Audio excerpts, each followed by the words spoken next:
cái nó đây nó rụp sen bữa sân gì cho lại đôi cái cứ đôi kia tay mà đó ban đây ta bữa sân gì rụp ní cái đầm rơi lại đôi kia cứ ớt khô kia xong bây tại giờ bọt và hai gì đặt cho nó nâng lại ní chỉ còn lại để đặt cột snap nơi cột cùng nơi trắng nè việc đôi nó không quen ngồi là thông xâm sky trắng là bọn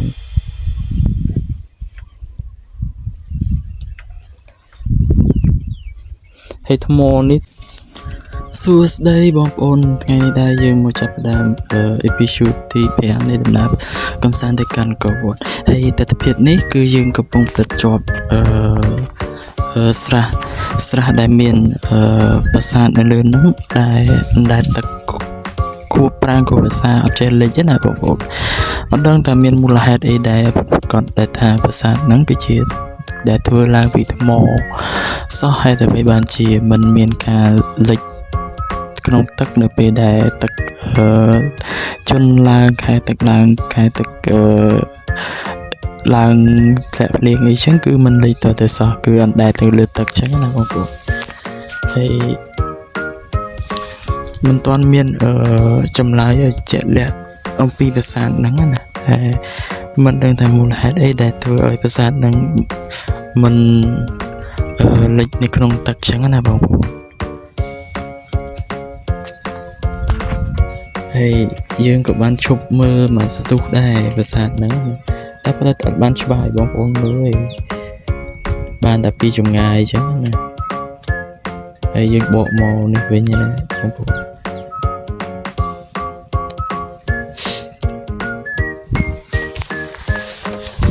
tập hiệp tam play sauce ad mình tên bộ này có vót đó nè sauce ad mình tên miền đàm chơ miền tắc miền chỉ bài thò mà chia chẳng là vùng hay tam ở tam play này bị sát miền mình gặp hai tại vườn đi thăm mò ní chỉ thăm mò phụ li thăm mò phụ khai chẳng này miền thăm mò phụ khai miền thăm mò mò bài cream khai chẳng cái nào gần ban được ở tê chẳng này hay mưa tam là bọn thăm mò nó miền cả bạn bay khai này bọn tay còn than nơi nơi mom lại lại khác miền cả tập trung bạn bay trên tới kia giờ tôi đâm bay off cầm oi miền cả bạn sọt đi chẳng nè bạn đua đi chẳng là bọn thì nhưng mưa từ trang này phải sát là bọn phải sát đi phải chia mưa tới phải chia phân trong một ngôi để côi tẹt ti ngôi đại chẳng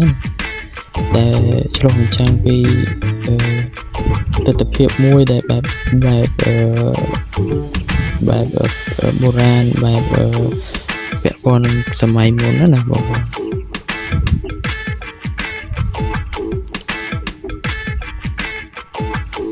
hãy tạm đong play nâng miền đàm chư miền a chán hay dương cặp bông sport tới ní dương sport tới một dương khô đang là khô play đam bay bọc từ passat cơ thôm á nè dương bọc từ khô play thì bọc này dương bọc khô như vậy như nè đo play to nè non play khô non play từ khô chán nè này dương bọc màu khô vậy đam bay học lấy bọc từ passat có thôm sang có thôm miền tây liên châu đầm rây miền passat bảy yuan chớ nó sẵn có thôm hô hai chớ nó một hô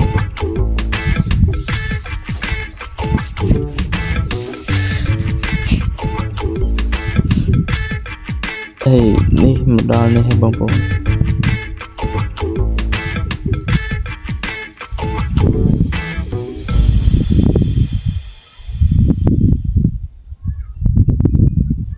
giờ chỉ từ một tiệt hay bà cô đấy nhưng mà đang tập cô đấy tăng pi cho nó ăn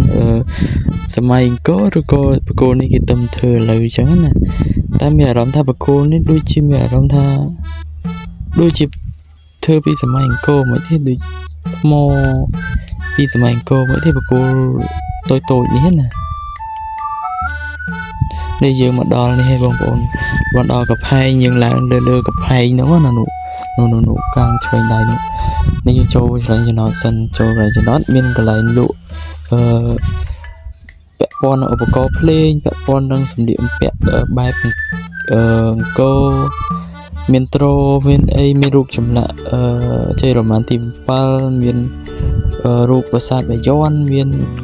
ខ្សែអង្កាមខ្សែអីដែលយើងអាចជាអនុស្សាវរីយ៍ណា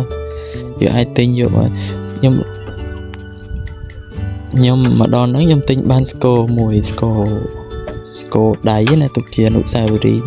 ដែលបានទៅលេងនៅទឹកដីខេត្តអង្គរមានវ៉ែនតាមានអីចឹងណាបងប្អូននេះស្គរនេះធ្វើពីស្បែកពស់ថ្លាន់ណាបងប្អូន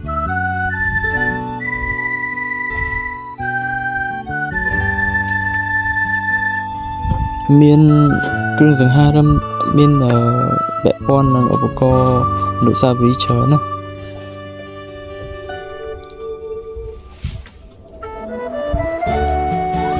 មានសភៅពាក់ព័ន្ធនឹងប្រាសាទអង្គរវត្តមាននិយាយរួមច្រើនតែម្ដងមានសម្លៀកបំពាក់មានមុខមានអីដែលពាក់ព័ន្ធនឹងប្រាសាទអង្គរវត្តគឺមានច្រើនព្រោះបងប្អូនបានទៅបងប្អូនជួយទិញពួកគាត់ខ្លះទៅដើម្បីជាអនុស្សាវរីយ៍ដែលយើងមកបានមកលេងអង្គរវត្តចឹងណានេះយើងទស្សនវិជ្ជានេះយើងមកដល់ឡើងលើកផែងនេះយើងឡើងលើកផែងហើយយើងចុះមកវិញដើរដីធម្មតាអញ្ចេះរហូតដល់មានប្រាសាទមួយខ្ញុំអត់ច្បាស់ថាគេហៅប្រាសាទអីទេប៉ុន្តែដល់ប្រាសាទហ្នឹងគឺចូលទៅក្នុងគឺសម្បូរប្រាសាទមែនទែនមានប្រាសាទច្រើនណាស់បងប្អូនខ្ញុំផ្ដិតរូបភាពច្រើននៅក្នុងហ្នឹងណាហើយទស្សនវិជ្ជានេះនៅក្នុង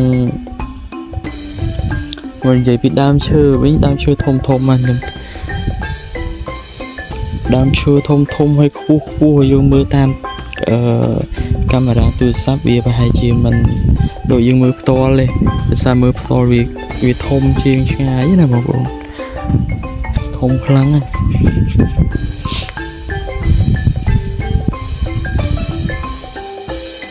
នេះសំបីតែដើមឈើមួយនេះបងប្អូនសាកសង្កេតមើលនេះធំខ្លាំងមែនតើនេះខ្ញុំដាក់កាមេរ៉ា zoom មកតែទោះជា zoom យ៉ាងណាក៏យើងអត់អាចដូចមើលផ្ទាល់បានដែរមើលផ្ទាល់មានអារម្មណ៍ថាវាដូចជាធំខ្លាំងមែនតើ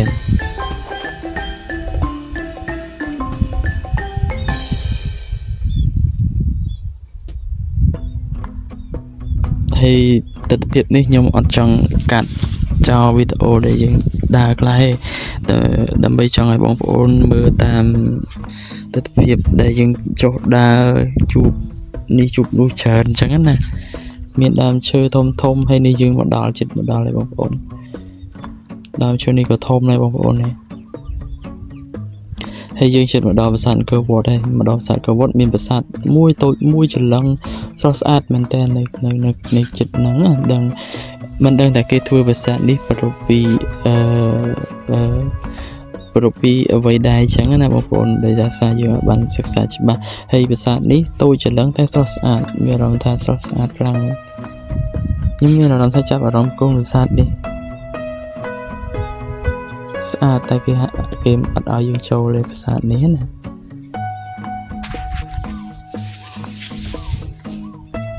នេះប្រាសាទហ្នឹងតូចច្រឡឹងស្រស់ស្អាតមានបូបាច់រចនាស្អាតណាបងប្អូន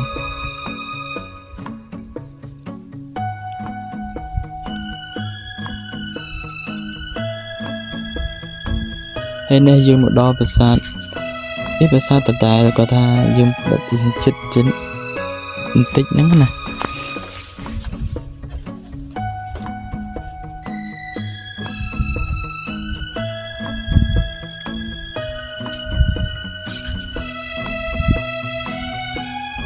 ហើយនេះយើងដើរចិត្តមកដល់ប្រាសាទដំបងគេ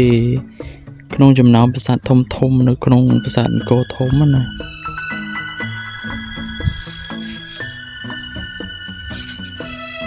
យើងដើរចិត្តដល់ហើយបងប្អូនប្រាសាទហ្នឹងល្បីបងប្អូនមានចាំដែលធ្លាប់ឃើញរូបមួយដែលគេច្រើនគេដាក់ផុសនៅតាម social media និងនៅតាមការពីមុននៅតាមក្របសភៅដែលមានប្រាសាទមួយដែលមានដើមពូអញ្ចឹងនេះដើមពូឬក៏ដើមស្អីនេះមានដើមពូនោះខ្ពស់ដុះនៅលើប្រាសាទហ្នឹងគឺប្រាសាទហ្នឹងឯងល្បីណាដែលវាច្រើនផ្ដិតរូបភាពយកមកដាក់នៅក្នុង social media ច្រើនប្រាសាទហ្នឹងមានដើមឈើមួយដុះព័ទ្ធឡើងទៅលើចកេះប្រាសាទឡើងលើកពូលពិតជាស្រស់ស្អាតមែនតើហើយដើមឈើនេះដែរគេកំពុងតែមានវិធីសាស្ត្រដើម្បីទប់កុំឲ្យមានការត្រៀតមានអីនៅលើប្រាសាទដែលជាហេតុបណ្ដាលឲ្យប៉ះពាល់ដល់ថ្មនៃប្រាសាទអញ្ចឹងណាបងប្អូនដោយសារឈើធំហើយសបោឈើដែលដុះនៅលើតួនៃប្រាសាទមែនតើបងប្អូនដូចជាប្រមាណប្រាសាទដែលមានដើមឈើដុះលើណាហើយដើមឈើមួយមិនមែនទូទេធំបងប្អូនហើយកលេចមកមើលនេះថ្មដែលយើងដើរនេះថ្មហ្នឹងក៏មិនមែនថ្មធម្មតាដែរបងប្អូនថ្មដែលរៀបចេញពីថ្មភក់គឺដូចនឹងថ្មប្រាសាទដែរបងប្អូនហើយប្រាសាទនៅមុំចេះទិដ្ឋភាពបែបនេះពិតជាស្រស់ស្អាតហើយនៅមុខនេះយើងអាចចូលបានហើយយើងចូលតាមពីខាងនោះវិញណាគេហាមិនឲ្យចូលហ្នឹងហើយមានការប្រាសាទនេះដែរមានការខូចខាតខ្លះដែរនោះខាងនោះមានការខូចខាតអីតិចតួចដែរដោយសារយូរឆ្នាំផងហើយនៅមួយអាចនឹងមកពីគ្រោះធម្មជាតិអីផ្សេងដើមឈើអីធ្លាក់បាក់លើអីចឹងណាមានក្បូរក្បាច់រចនាតាមជើងប្រាសាទនេះចដាគេដាក់ឲ្យយើងឡើងចូលក្នុងប្រាសាទ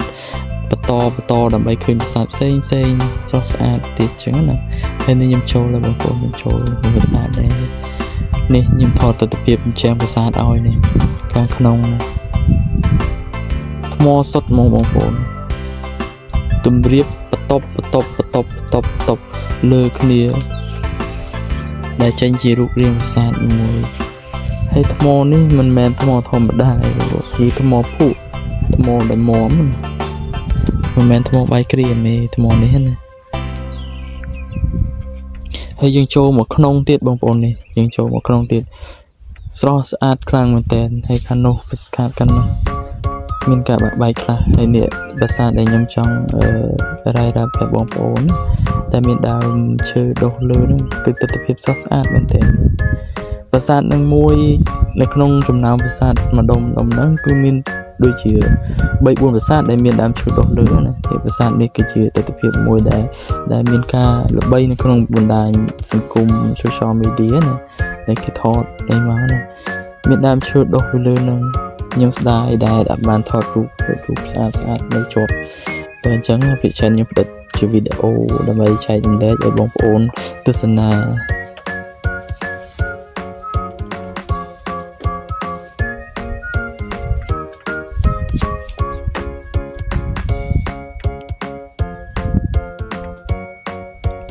នេះជនបរទេសគាត់ក៏មកចូលរួមមកទស្សនានៅប្រាសាទនេះដែរបងប្អូនហើយបងប្អូនអញ្ជើញទស្សនាមើលនេះsẽទៅជារូបភាពដែលយើងផ្ដិតមកជាក់ស្ដែងហ្មងណាហើយយើងឃើញថាប្រាសាទនេះមានការបាក់បែកដំបូលខាងលើប្រហែលមកពីអាចមកពីដើមឈើមែកឈើធ្លាក់លើអីចឹងណាហើយឈើបងប្អូនឃើញជាក់ស្ដែងហើយមិនទូចទេបែបឈើហ្នឹងដើមឈើធំហើយប្រាសាទនេះនៅស្រស់ស្អាតខ្លាំងមែនតើនេះមានក្បូរក្បាច់ហើយមានលក្ខណៈនៅស្រស់ស្អាតដូចដើមមិនតមានការបាក់បែកទេណាបងប្អូន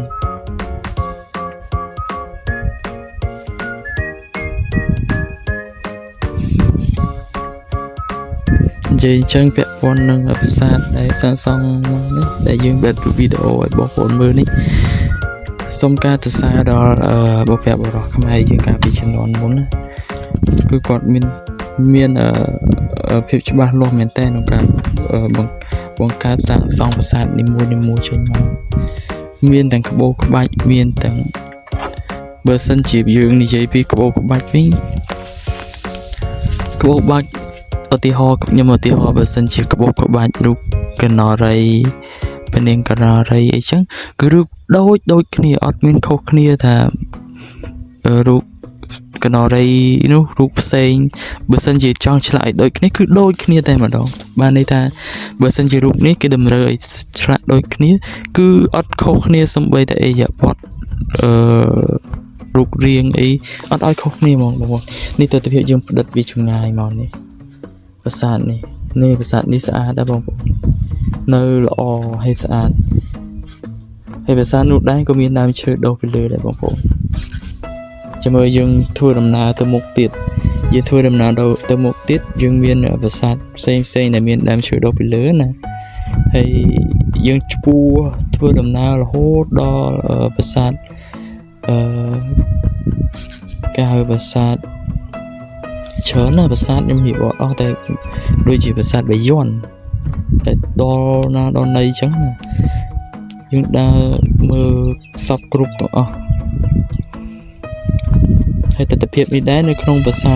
ตัวนั่นเองสมัยแต่ใดเรียบนี่คือเพิ่มปีทมอผูต่อไปหาจีสได้จะนอนนั่งไกลนี่จีกันไกลได้สได้กดสนับเนยกดกุ้งเนยจังนะเพียบโดยในขนมเวียงมวยดอทมสมสกายจังนะผม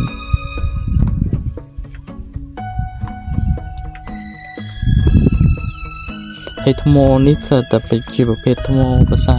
ต่อและมีการบัดใบให้กี่ประโมประดมตุกมือไล่จังนะปะให้จีมีน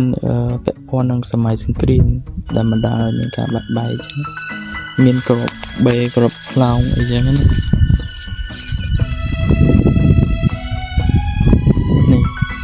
เสแต่ทมอในภาษาได้บอกผมให้ในขนมภาษาแตงมูตัวคือเกดดะเมียนจะดาวยังลางเลือโจโกมดำไปตุสนาจังนะยังลางเลือมันยังลางเลือกระเพายภาษาหลดมาข้างแก้วนี่บอกผมในข้างแก้ว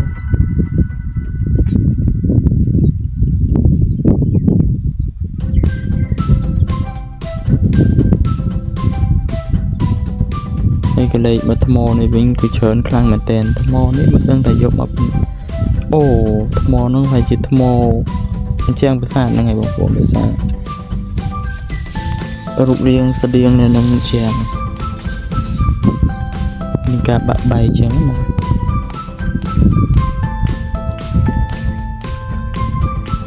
ในยังมาดอคลองทวีโจtừภาษาเส้นเตียบเชิญจังในยังได้โจเตียบบอกผม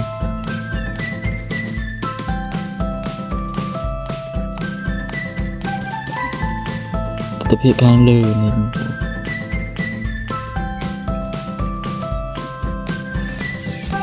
ฉันนึกได้เกี่ยเอาโชว์เกี่ยหามโชว์เดซาเมนกาจู่กระโปรงจู่นั่งสำนักมวยจู่นั้นเมนกาบะใบคลายช่างเก็บมันเอาโชว์บางกากับเอาเมียนทมอทะเลเลยจังนะให้ได้ยืงโชว์มาครั้งที่ได้บางคนเนี่ยโอ้ข้างเลยปัจจุบันกูไว้สตาทมอต่างอ๋อนี่ยังใช้มาแขวติด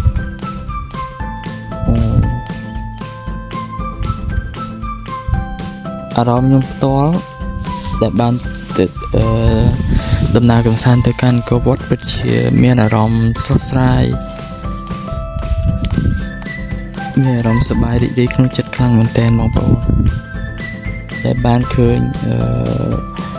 ภาษาใดการใช้พิษณาใดบทแบบบล็อกมายืงการปีจำนวนบนนั้นนะการปีปมใบบนโรยชนะมน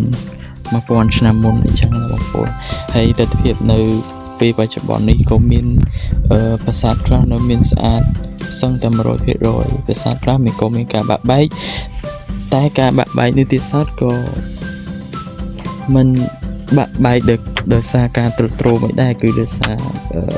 មានការវិសម័យសង្គ្រាមអីចឹងណាមានក្របបេក្របខ្លោងអីចឹងណាបងប្អូននេះប្រាសាទនេះយើងដើរមកគឺដុះនៅលើតួប្រាសាទបដ ாய் បងប្អូនដើមឈើមួយធំណាបងប្អូនដុះនៅលើតួបដ ாய் ហើយមកដល់នេះដែរក៏មានថ្មដែលបាក់បែក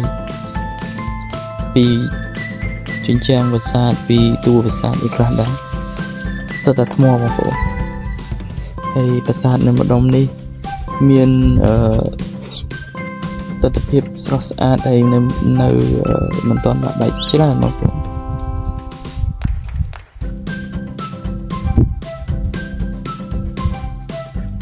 ខ្ញុំបាទអត់បានហត់អីទេឃើញប្រាសាទនឹងគឺសប្បាយក្នុងការថតក្នុងការចុះដើរមើលទស្សនាខ្លាំងមែនតើប្រាសាទនេះជាលើកទី1របស់ខ្ញុំណាដែលបានចុះមកមើលប្រាសាទច្រើននៅក្នុងអង្គរវត្ត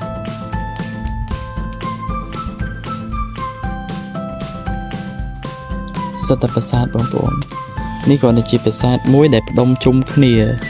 នៅពេលយើងឆ្លងទៅមុខទៀតគឺមានប្រាសាទទៀតបងប្អូនហើយមានប្រាសាទច្រើនទៀតហើយបងប្អូនចង់ទស្សនាមើលបន្តទៀតសូមបងប្អូនជួយចុច Subscribe ផងបងប្អូន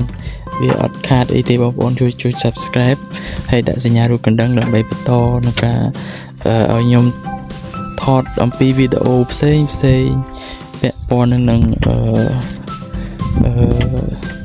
សំណង់ប្រាសាទផ្សេងទីកន្លែងកំសាន្តទីកន្លែងទេសចរប្លែកជាច្រើនទៀតចឹងណាបងប្អូនហើយបើសិនជាបងប្អូនមានការចាប់អារម្មណ៍ពាក់ព័ន្ធនឹងវីដេអូខ្ញុំដែលបានចុច Subscribe ខ្ញុំពិតជាមានសេចក្តីត្រេកអរខ្លាំងមែនតើដែលបានបងប្អូនចុច Subscribe ចឹងណាវាអត់ហត់អីវាដូចជាអត់មានអីដែលខាតបង់អីទេបងប្អូនគាត់តែជួយចុច Subscribe ខ្ញុំមួយទេហើយខ្ញុំក៏អរគុណបងប្អូនច្រើនដែរដែលបានជួយចុច Subscribe ហើយនេះដើមឈើនេះដុះនៅលើជាងប្រាសាទបងប្អូនមើលធំខ្លាំងមែនតើហើយខ្ញុំក៏ស្ដាយដែរដែលបានថតរូបនៅកន្លែងហ្នឹងណា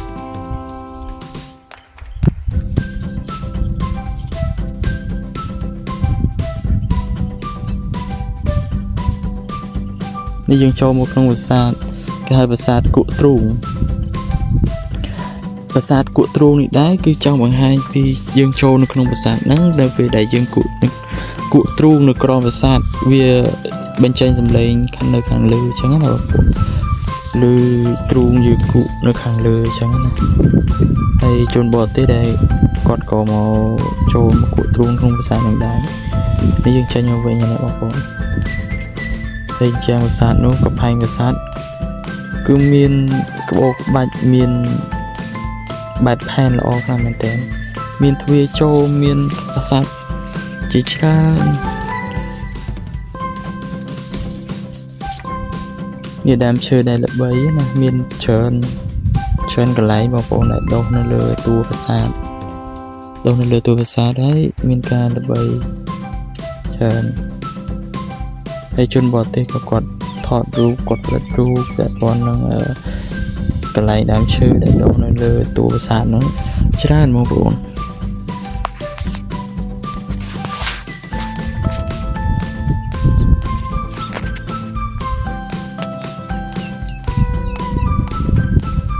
ហើយយើងក៏បានចូលក្នុងប្រាសាទនេះដែរយើងចូលមកផ្ដិតរូបភាពទស្សនភាពថ្មនៅមមល្អទាំងអស់បងប្អូននេះខាងលើថ្មផ្ទុកគ្នាតែมันផ្ទុកគ្នាក៏ពិតមែនតែมันងាយបាក់បែកទៅណាបងប្អូន ថ្មទាំងអស់នេះណា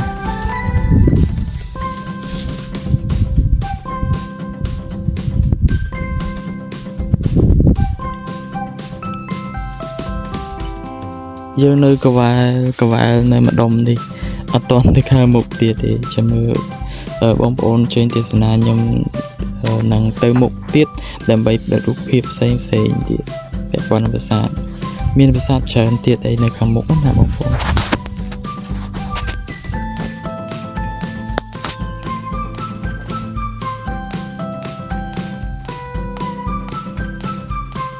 នៅប្រាសាទខាងមុខនោះក៏មានដើមឈើដុះពីលើដែរដើមនោះមិនមែនទូទេណាបងប្អូនដើមសិតជាពេលដើមឈើធំខ្លាំងមែនទេ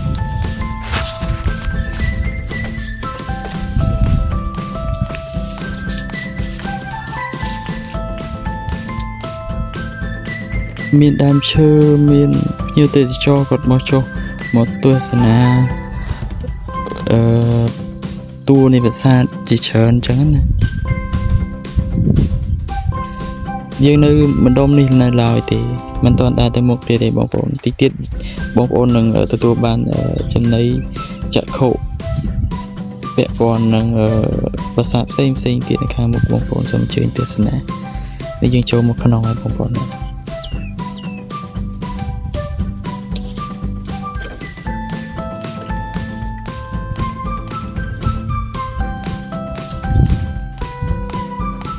នៅខាងក្នុងទិដ្ឋភាពខាងក្នុងបាទ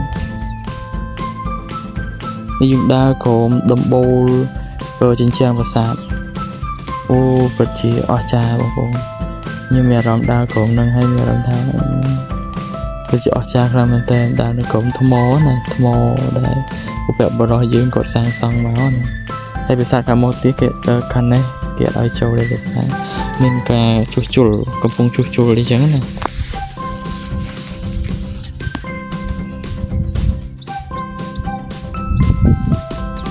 នេះក៏ហាមចូលដែរបងប្អូនគេអត់ឲ្យចូល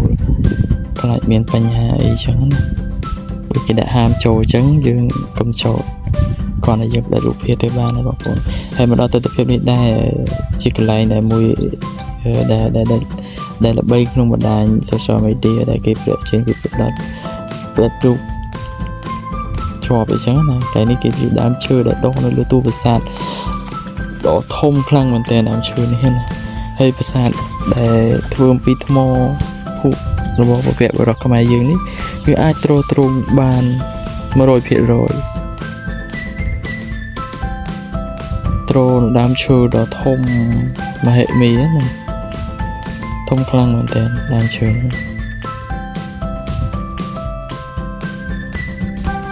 នេះដើមឈើហ្នឹងបងប្អូននេះដូចជាដើមជ្រៃនៅជាទិដ្ឋភាពមួយដ៏ស្រស់ស្អាតខ្លាំងមែនតើខ្ញុំស្ដាយដែលបានថតរូបនៅកន្លែងនេះហើយដើមឈើហ្នឹងគឺឫសព័ទ្ធគឺមានឫសមានអីព័ទ្ធនៅលើតួប្រាង្គនៃប្រាសាទហើយដើមឈើនេះមិនមែនតូចទេបងប្អូនដើមឈើនេះធំណាស់ហើយនៅចិត្តទាំងដែរគឺមានប្រាសាទផ្សេងមួយចំនួនដែលមានការបាក់បែកខ្លះអីចឹងណាបងប្អូន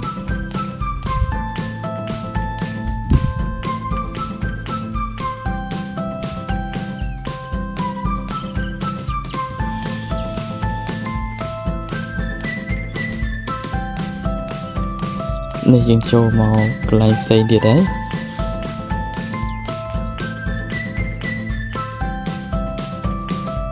នេះខ្ញុំចូលមកដល់កន្លែងនេះទៀតហើយបងប្អូនកន្លែងនេះជាប្រាសាទហើយមានថ្មមានអីបាក់បែកដូចខាងមុខដែរនេះគេដាក់ជាទល់ចេះដើម្បីទ្រនៅទូប្រាសាទពួកអីមានការបាក់បែកអញ្ចឹងនេះយើងចូលក្នុងទៀតហើយបងប្អូននេះកន្លែងនោះគេហាមមិនឲ្យចូលហើយនៅក្នុងប្រាសាទនេះបងប្អូនកន្លែងណាដែលគេហាមមិនឲ្យចូលយើងអត់ហ៊ានប៉ះពាល់ទេអត់ហ៊ានទៅចូលចិត្តអីចឹងណា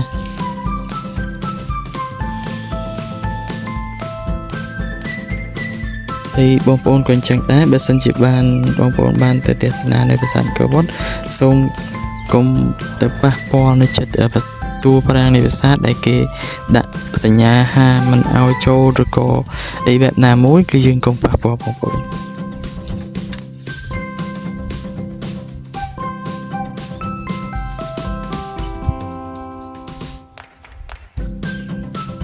នេះយើងចូលមកយើងថតឲ្យបងប្អូនមើលខាងក្នុងផ្លូវអត់សូវជាធំប្រហែលនេះបងប្អូនផ្លូវខាងក្នុងហ្នឹងណាផ្លូវតូចល្មមដែលយើងអាចចូលបានស្រួលមិនជាតូចពេកឬក៏ធំពេកអញ្ចឹងណា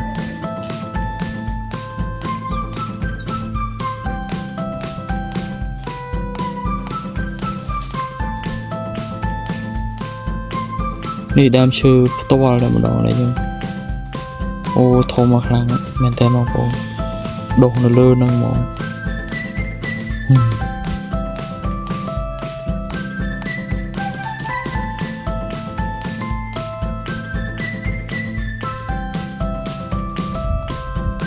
មានភ្ញៀវទេសចរផ្សេងទៀតដែលគាត់ចូលមកថតរូបគាត់មានគូស្នេហ៍គាត់អីមកលេងនៅប្រាសាទអង្គរវត្ត2នាក់អីចឹងក៏ជារ៉ូមែនទិកមែនតើបងប្អូន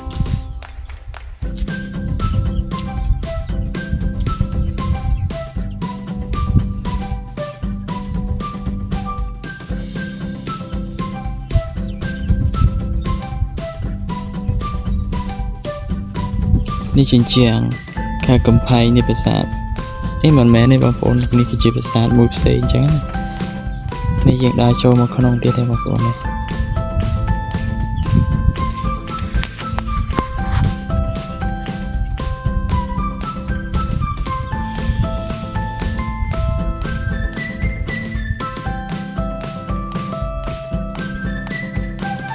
មានភ្ញៀវទេសចរមាន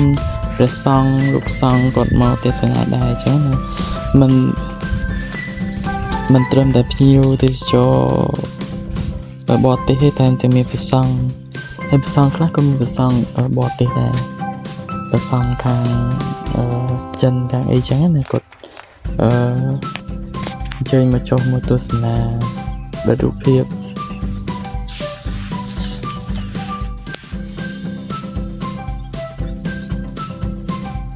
នេះខ្ញុំទស្សនភាពនេះខ្ញុំកំពុងតែនៅក្រោមដំបូលនៃប្រាសាទទាំងមូលហ្មងហើយប្រាសាទមួយចំនួនក៏នៅតែមាំមានការបាក់បែកតិចតួចប្រាសាទខ្លះក៏មានការបាក់បែកច្រើនហើយថ្ងៃនេះខ្ញុំចាក់អារម្មណ៍ថ្ងៃនេះស្អាតបងប្អូនមានផ្លូវនោះដែលធ្វើពីប្រាសាទដែលធ្វើពីថ្មភក់នេះផ្លូវនោះស្អាតមែនទែនដូចផ្លូវចូលប្រាសាទអង្គរអញ្ចឹងណាផ្លូវត្បូងខៀធំណានេះយើងទៀតដើរចូលនេះយើងបកក្រោយវិញណាន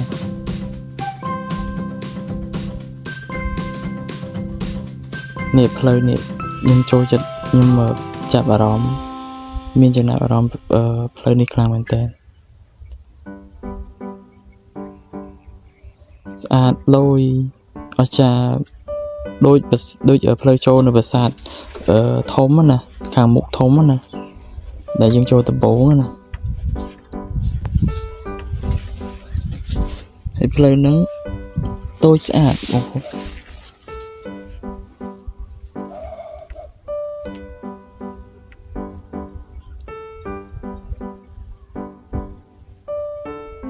នេះយើងដើរមកមើលប្រាសាទផ្សេងទៀតបងប្អូននេះអូយពិតជាអស្ចារ្យបងប្អូននេះថ្មមានអីដែលបាក់បែកខ្លះអញ្ចឹងណាហើយអត់ដើរទេយើងដើរបកមកក្រោយវិញនេះបងប្អូន